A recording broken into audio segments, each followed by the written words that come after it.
Bagaimana kemungkinan penggunaan hak angket DPR RI untuk menyelidiki kecurangan pemilu 2024 dan juga bagaimana kekuatan parpol-parpol koalisi pengusung Ganjar Mahfud bisa bergabung dengan koalisi pengusung Anies Mohaimin untuk bisa meloloskan hak angket menyelidiki kecurangan pemilu 2024. Kami akan membahasnya bersama Ketua Majelis Pertimbangan P3 yang juga mantan Pansus Angket Senturi Muhammad Romahur Muzi. Bang Romi, terima kasih atas waktunya di Berita Pemilu, Bang. Bang Romi kan pernah berpengalaman ya menjadi pansus dari angket Senturi. Nah, kami ingin tahu Bang, mekanismenya di DPR itu awalnya harus bagaimana? Ya tentu mekanisme awal adalah pengusulan yang dilakukan oleh anggota kalau interpelasi 10 orang, kalau angket 25 orang dan harus lebih dari satu fraksi kalau angket, kalau interpelasi ya cukup 10 orang yang mengajukan karena pada dasarnya interpelasi itu kan hanya mengajukan pertanyaan.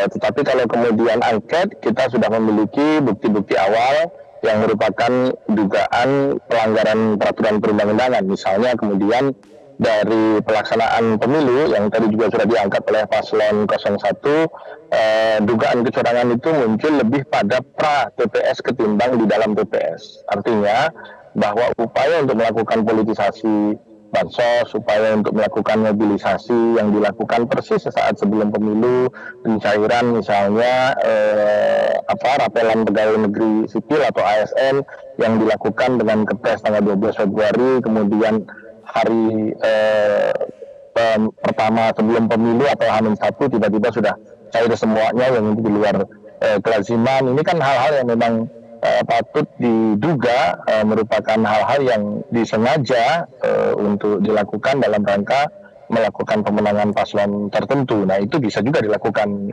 angket. Dan ini adalah hal yang biasa karena memang ketika dulu Pansus Senturi pun juga berawal dari hal tersebut. Oke, nah jika memang tercapai begitu ya jumlah anggota DPR yang akan mengajukan hak angket, misalnya 25 orang, betul ya Bang ya, harus 25 orang ya. Nah kalau ini bisa, jalan apa yang bisa diselidiki? Oh banyak sekali, misalnya ketika kita berbicara tentang bagaimana distribusi surat suara di luar negeri yang pada waktu itu kemudian juga sudah tercoblos dan sudah terumumkan sebelum dilakukannya proses pemilu di luar negeri misalnya.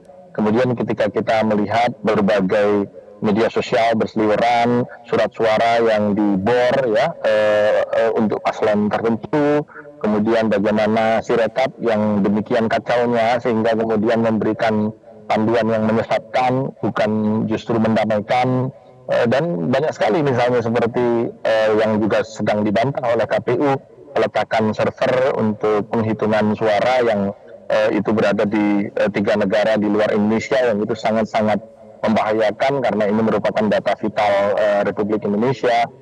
Masih banyak lagi di luar itu, mobilisasi yang dilakukan dugaannya oleh aparat, ya, oleh kepala desa, oleh aparat-aparat Pamong Praja misalnya. Ini yang tentu semuanya harus kita selidiki apakah betul demikian dan kemudian kalau betul di mana saja, karena kan bukti-bukti yang dikumpulkan melalui saluran tim khusus advokasi pemilu yang dibentuk oleh TPN Ganjar Mahfud juga setiap hari terus bertambah. Baik, kemudian bagaimana juga Bang Romi kemungkinan parpol koalisi pengusung Ganjar Mahfud bersama-sama dengan koalisi pengusung Anies Mohaimin untuk menggunakan hak angket mengusut kecurangan pemilu. Sejauh ini pembicaraannya sudah sejauh mana? Kemungkinan bersama melaksanakan itu sangat terbuka ya, karena memang pada saat berkomunikasi antara TPN Ganjar Mahfud dengan partai-partai pengusung paslon 01, kita bersepakat untuk sama-sama melawan dugaan kecurangan ini dengan melakukan pembuktian, karena harus dibedakan antara menghormati hasil pemilu dengan menyoal kecurangan yang dilakukan bahkan sebelum coblosan itu dilakukan. Nah, kita sepakat dengan sumber daya masing-masing, kita melakukan langkah-langkah yang terukur, yang memang merupakan bagian dari pertanggungjawaban kita terhadap nilai-nilai demokrasi, dan itu dilakukan secara transparan sebagai bentuk pertanggungjawaban kita. Bukan hanya sekedar setelah quick count selesai kemudian semua selebrasi menerima. Tidak sederhana itu Ferguson, kalau boleh saya bisa katakan begitu ya. Karena kita dengan pertanggungjawaban anggaran senilai puluhan triliun yang kalau kita salah menyikapinya, demokrasi kita bisa reset. Karena yang terjadi dan setiap hari, setiap saat di dalam perjalanan ini pun saya juga menerima laporan-laporan dari caleg-caleg kita bahwa proses rekapitulasi di Sirekapnya KPU juga kacau sama sekali, tidak bisa dijadikan panduan, malah justru memberikan arah yang menyesatkan. Kemudian tiba-tiba KPU juga melakukan penundaan perhitungan pleno di tingkat PPK yang seharusnya tanggal 19-20 ini berjalan, ditunda tanpa alasan yang jelas, kecuali hanya sekedar opnam sistem Sirekap misalnya. Kemudian kita juga mendapat informasi bagaimana penggunaan money politik yang luar biasa masif sehingga merusak demokrasi di Indonesia ini, dan saya hampir yakin indeks demokrasi kita menjadi nyungsep lebih rendah dibandingkan dengan angka-angka yang tadi sebelumnya sudah dipaparkan, karena demokrasi kita dalam semalam sudah dirubah menjadi demokrasi berbayar dengan biaya tinggi.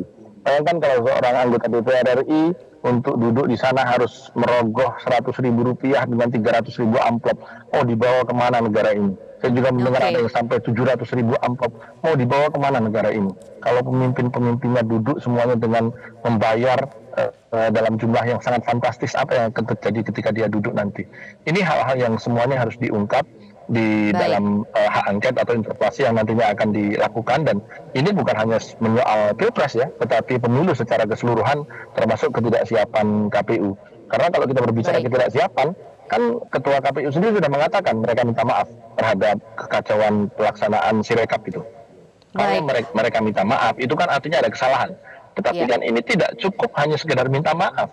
Ini persoalan hajatan 5 tahunan, yang kalau kemudian mereka minta maaf itu dianggap selesai, ya berarti kita tidak melakukan akuntabilitas dari penganggaran yang jumlahnya sampai 80 atau 90 triliun ini. Ini harus memiliki pertanggungjawaban dan ada konsekuensinya. Baik, Bang Romi, tapi juga ada lembaga pengawas pemilu yang kita sudah ketahui bersama, ada Bawaslu, kemudian juga ada DKPP, dan nanti sampai di tingkat tertinggi juga ada MK yang orang-orang di dalamnya itu sebenarnya juga dipilih dari DPR. Nah, apa yang membedakan jika hak angket juga diajukan? Apa urgensinya begitu? Apakah masih perlu hak angket ini? Loh, kan begini, kita memilih orang itu tidak kemudian berarti kita melepaskan diri dari pengawasan. Kalau orang yang kita pilih dipilih oleh DPR itu kemudian ternyata tidak bisa bekerja, ya DPR juga secara kesatria pengawasannya harus menyampaikan itu kepada publik sebagai bentuk pertanggungjawaban. Ini loh, memang kami sudah memilih, tetapi kan kami memilih dalam rentang waktu yang pendek dengan skala penilaian yang dibatasi oleh sistem. Tetapi ketika kalau dia bekerja nggak benar, ya dia harus menyatakan tidak benar meskipun itu pilihan DPR. Kalau kita berbicara Mahkamah Konstitusi, 3 orang dari hakim MK itu juga pilihan DPR. Tetapi kan tidak berarti kemudian yang dipilih oleh DPR atau bahkan yang diajukan pemerintah atau Mahkamah Agung itu kerjanya juga semuanya pasti 100% benar. Nah, dalam rangka pengawasan itu kita lakukan. Bahwa Bawaslu itu juga merupakan yang dipilih oleh DPR, kan TPN Ganjar Mahfud, tim kampanye paslon 01 juga sudah berpuluh kali melaporkan sebegitu banyak dugaan pelanggaran, tetapi kan sampai hari ini itu hanya tinggal menjadi laporan, belum ada tindak lanjut sampai dengan pemilu sudah usai. Baik, kalau memang hak angket ini jadi begitu ya diajukan, targetnya tuh apa sih Bang? Akankah nanti berlanjut pada hak menyatakan pendapat? Kalau terbukti misalnya terjadi pelanggaran, apakah ada kemungkinan berlanjut ke yang sudah pernah dibicarakan santer sebelum pemilu, yaitu pemakzulan atau impeachment? Sementara kan yang kita ketahui P3, kemudian PDI Perjuangan, PKB, Nasdem ini masih berada di kabinet pemerintahan saat ini. Mengungkap kecurangan itu tidak selalu berujung kepada pemakzulan. Mengungkap ketidakberesan itu tidak selalu berujung kepada menyoal keberadaan presiden itu sendiri. Tetapi kita ingin memberikan pertanggungjawaban penggunaan dana yang puluhan triliun dalam hajatan ini, termasuk kemudian ekses bansos yang sedemikian luar biasa merusak demokrasi, itu harus diberikan pertanggungjawabannya. Dan penggunaan hak interpelasi atau hak angket ini adalah salah satu cara untuk mengurai secara politik. Mengapa? Karena proses hukum itu juga memiliki kelemahan tersendiri. Apa? Bukti-bukti yang ada itu semuanya harus material. Nah, politik menembus itu.